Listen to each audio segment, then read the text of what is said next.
Hello friends, তোমরা সবাই কেমন আছো? চলে আসলাম নতুন একটা ভিডিও নিয়ে। আজকে খুব সকাল সকাল উঠে পড়েছি। আজকে সকাল সকাল ওঠার কারণটা হচ্ছে আজকে বাড়িতে লক্ষ্মী পুজো। তোমরা তো বুঝতেই পারছো আজকে বাড়িতে লক্ষ্মী পুজো, খুব চাপ। তাই সকাল সকাল ঘুম থেকে উঠে ব্রাশ ট্রাশ করে চলে এসেছি। এখন চলে যাব বাইরে, মানে মা ডাকছে নারকেল ছুলে দেওয়ার জন্য। এই যে বাইরে চলে এসেছি, মা একটা নিয়ে বসেছে আর আমি আরেকটা নিয়ে বসেছি। তার মাঝে একটু ভিডিও করে নিলাম। বড় মামি এর দিকে পাশ থেকে দাঁড়িয়ে দাঁড়িয়ে দেখছিল।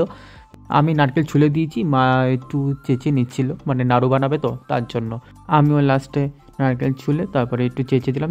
তারপরে এই কাজ শেষ করে চলে আসলাম ঘরে। ঘরে এসে এবার রেডিও নিচ্ছি, বাবাকে নিয়ে একটু রানাঘাট যাবো। অ্যাকচুয়ালি মা বাজারে গেছিলো, বাজার থেকে ফুল এনেছে কিন্তু পদ্ম ফুল আনেনি। এখানকার পদ্ম ফুল বলে 100 টাকা। তাই আমি রান্নাঘাট থেকে পদ্ম ফুল নিয়ে আসলাম, ওখানে 50 টাকা করে নিল। আর একটা জিনিস আনতে পাঠিয়েছিল, সেটা হচ্ছে আখ। মানে আমাদের বাজারে আখ পাওয়া যাচ্ছিলো না, তার জন্যই আমি যখন রান্নাঘাট যাচ্ছিলাম মা বললো আখ পেলে তা আখও নিয়ে আসিস। না ঠিক আছে। তারপরে আখ আর পদ্ম ফুল নিয়ে আসলাম। পদ্ম ফুল নিয়ে আসার পর মা ভীষণ খুশি। তারপরে মা ফুল দেখিয়ে বলছে এই ফুল 50 টাকা করে নিচ্ছে, আর আমাদের এই বাজারে 100 টাকা করে নিচ্ছিল। তাই আর কি। তারপরে এই কাজ শেষ করে তারপরে আমি পাঞ্জাবি বের করলাম। পাঞ্জাবি বের করে প্রেস করে নিলাম। এই যে আমার প্রেস করা কমপ্লিট। এখন চলে যাবো স্নানে। স্নান টান করে এসে দেখা হচ্ছে। এই যে স্নান টান করে চলে এসেছি। এখন ঠাকুরের জায়গাটা একটু সাজিয়ে নেব। আর এই ওড়নাটা কিনে নিয়ে এসেছি হাট থেকে আগের সপ্তাহে। আর এই যে ঠাকুর সাজানো হয়ে গেছে। আর এই ফুলগুলো কিনে নিয়েছিলাম রানাঘাট থেকে। আর দরজার দুপাশে দেওয়ার জন্য 6টা নিয়েছিলাম, মানে 1 জোড়া করে। আর এদিকে মা ফল কাটতে বসে পড়েছে, আর আমি এদিকে আলপনা দেওয়ার জন্য প্রস্তুতি নিচ্ছিলাম। আর এদিকে বাইরে খিচুড়ি ভোগ রান্না করা হচ্ছে, মানে পাশে বাড়ির দিদা রান্না করছে। এই দেখো, খিচুড়ি ভোগ আর আলুর দম করবে আর পায়েস। তারপরে এদিকে আমি আলপনা দিয়ে দিচ্ছিলাম। আলপনা দেওয়া কমপ্লিট করা হয়ে গেছে। এই দেখো, মানে যেমন পেরেছি সে দিয়ে দিয়েছি। মানে আমি সেরকমভাবে আলপনা দিতে পারি না, আমি তুলি দিয়ে দিই। অনেকে হাত দিয়ে দিতে পারে সুন্দর করে, কিন্তু আমি হাত দিয়ে দিতে পারি না, আমি তুলি ইউজ করি, যেহেতু একটু ড্রয়িং শিখেছিলাম তার জন্য। আর এদিকে আলপনা দিয়েছি ঠিকই, কিন্তু সাদা টাইলসের জন্য আলপনাটা বোঝা যাচ্ছিল না। কিছু করার নেই, আর কি করব। নেক্সট বার থেকে খড়ি মাটির সাথে কিছু একটা কালার মিশিয়ে তারপরে আলপনা দিয়ে দেবো। তার কিছুক্ষণ পর ঠাকুরমশাই চলে এসেছে। ঠাকুরমশাই এসে বলে দিচ্ছিল কী কী করতে হবে না করতে হবে। প্রথমে আর কি ঘট বসানোর জন্য প্রস্তুতি নিতে হবে। তার আগে ঠাকুরকে সিঁদুরের ফোঁটা দিয়ে দিচ্ছিল, আর মূর্তির নিচে 5 ফোঁটা দিয়ে দিতে বলছিল। সেটা আর কি ঠাকুরমশাই দেখিয়ে দিচ্ছিল, আমিও মাকে বলে দিচ্ছিলাম। এই কাজটা আমি করে দিতে পারতাম, কিন্তু আমি করিনি, যেহেতু প্রত্যেকবার মাই করে এই সিঁদুরের ফোঁটা দেওয়া আর এই 5 ফোঁটা দেওয়া আর ঘট বসানোর ইয়েটা, প্রসেসটা সবই মা করে। এর জন্য আমি কিছু করিনি। আর এবার হচ্ছে ঘট বসাতে হবে। তো ঘট বসানোর জন্য জল ভরা হয়ে গেছে। এবার মা 5 ফোঁটা দিয়ে ধান দুব্বো দিয়ে দিচ্ছে। ধান দুব্বো দিয়ে তারপর মা ঘরটা বসিয়ে দেবে। মা কিন্তু প্রত্যেক বছর এই কাজটাই করে, কিন্তু তারপরও মা ভুলে যায়, জানি না কেন। তারপরেও মা ঠাকুরমশাইকে জিজ্ঞেস করে নিচ্ছিল কী করতে হবে না করতে হবে। তারপরে ঠাকুরমশাইকে বলার পর বলছে ধান থেকে একটু ছড়িয়ে ছিটিয়ে দাও, যেন ঘরটা একটু বসে। তারপর মা সেইভাবে প্রসেসটা করে তারপরে যে ঘরটা বসিয়ে দিল। ঘর যখন বসাচ্ছিল তখন সবাইকে বলল উলু দিতে, সবাই উলু দিল, উলুধ্বনি দিল। এই যে ঘর বসানো হয়ে গেছে। অ্যাকচুয়ালি মা একটু ঘরটা একটু ব্যাকা করে বসিয়ে দিয়েছিল, তা দেখে ঠাকুরমশাই ঠিকঠাক করে নিল। এই যে বোন আর বাবা খাটে বসে আছে, আর পাশে বড় মামিও ছিল দাঁড়িয়ে। পুজো যখন শুরু হয়ে গেছে তখন বাবাও নিচে বসে পড়লো। আর এদিকে আমি ধূপকাঠি আর ধূপটা জ্বালিয়ে নিলাম। ধূপ ধুনোটা জ্বালানোর পর আমি একটু সাইডে রেখে দিয়েছিলাম, যেহেতু আমার চোখ জ্বালা করবে তার জন্য সাইডে রেখে দিয়েছিলাম। আর এদিকে ঠাকুরমশাই বললো একটু বাইরে থেকে দেখিয়ে নিয়ে আয় ততক্ষণ, মানে যতক্ষণ জলে আর কি। হ্যাঁ ঠিক আছে। তারপরে মাও বললো একই কথা, আর কি ঠিক আছে যাই। তারপর বাইরে থেকে ধূপ ধুনোটা দেখিয়ে এসে তারপর আমি বসে পড়লাম পুজোতে। এই যে পুজো শুরু হয়ে গেছে, আর এদিকে সবাই খাটে বসে আছে। খাটে বসে বসে সবাই পুজো দেখছিল। কিছুক্ষণ পর দেখাচ্ছি কারা কারা আছে।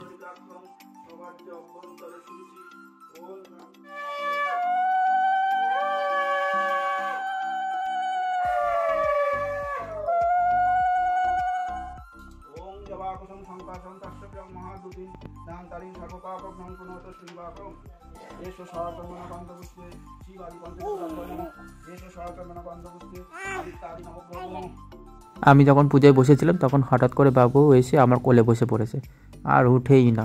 আমার কোলে বসে খালি শঙ্কটাকে ইয়ে করছিল, আর কিছুই না। ওর খালি দুষ্টুমি, আর কিছুই না। এই যে পুজো প্রায় শেষের দিকে।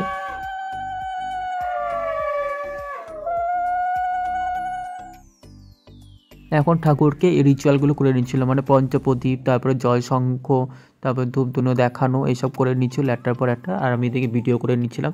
আর এই পঞ্চপ্রদীপ দেখানোর পর আমি সবাই আশীর্বাদ নিয়ে নিয়েছিলাম, মানে আগুনের তাপতে সবাই মাথায় ঠেকিয়ে নিচ্ছিলাম। আর এই দেখো দিদা বাবুর সাথে একটু মজা করছিল, মানে ওর বড় মা হয় আর আমাদের দিদা। আর এই যে এটাকে কি বলে যায় না, মানে কাপড়টাকে জ্বালিয়ে ঠাকুরকে দেখানো হয়। আর এটার তাপটাও সবাই নিয়ে নিয়েছিলাম। তারপর এগুলো শেষ করে কিছুক্ষণ পর অঞ্জলি নেওয়ার সময় হয়ে গেল। এই যে আমি অঞ্জলি নেওয়ার জন্য ফুল বেলপাতা দিয়ে দিল আমাকে, আর এদিক দিয়ে মা আর বাবাও নিয়ে নিল। তার কিছুক্ষণ পর ঠাকুরমশাই মন্ত্র পড়া শুরু করলো, আমরাও তার সাথে সাথে মন্ত্র বলা শুরু করলাম।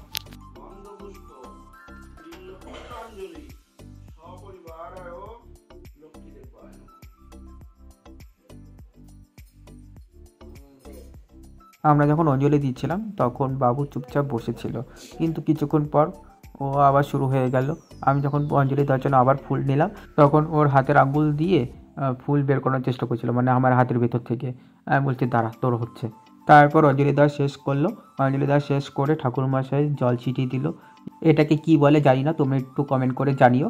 আর তারপরে পুজো শেষ করার পর আমাকে বলছে প্রণাম করতে মা। তারপরে আমাকে ঠিক আছে করছি। তারপরে বাবুকে বড় মামি কোলে নিল, তারপর আমি এই যে প্রণাম করে নিলাম। প্রণাম করে নেওয়ার পর ঠাকুরমশাইকে দক্ষিণা 5 রকমের ফল, মিষ্টি, চালের ভুজি এগুলো দিয়ে দিলাম। তারপর ঠাকুরমশাই বেরিয়ে যাওয়ার পর ঘরটা কিছুক্ষণের জন্য বন্ধ রাখলাম। তারপরে কিছুক্ষণ পর আবার চলে আসলাম ঘরে পাঁচালি পড়ার জন্য। তাও আধা ঘন্টার মতো বাইরে ছিলাম।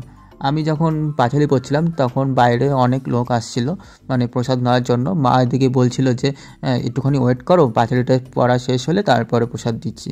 আর এই যে বাবু হঠাৎ করে বাইরে থেকে এসে মার কোলে বসে পড়েছে।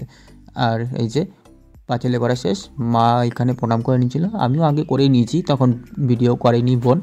আর এই যে দেখতেই পাচ্ছ কত লোক চলে এসেছে প্রসাদ নেওয়ার জন্য, তাই সবাইকে এক এক করে দিয়ে দিচ্ছিল মা আর বোন। আর মামি এদিকে বাবুকে ধরে রেখেছে আর আমি এদিকে ভিডিও করছি। তার কিছুক্ষণ পর একটা বৌদি আসলো, বৌদিটা ক্যামেরার সামনে আসছিল না, মানে একটু পর পর লুকিয়ে পড়ছে। আমি যেটা সামনে আসলে একটু হাই করে দাও, কিছুই না করে না। এমনি সময় ভিডিও করে ঠিকই, কিন্তু আমার ক্যামেরার সামনে আসতে লজ্জা পাচ্ছিল, জানি না কেন।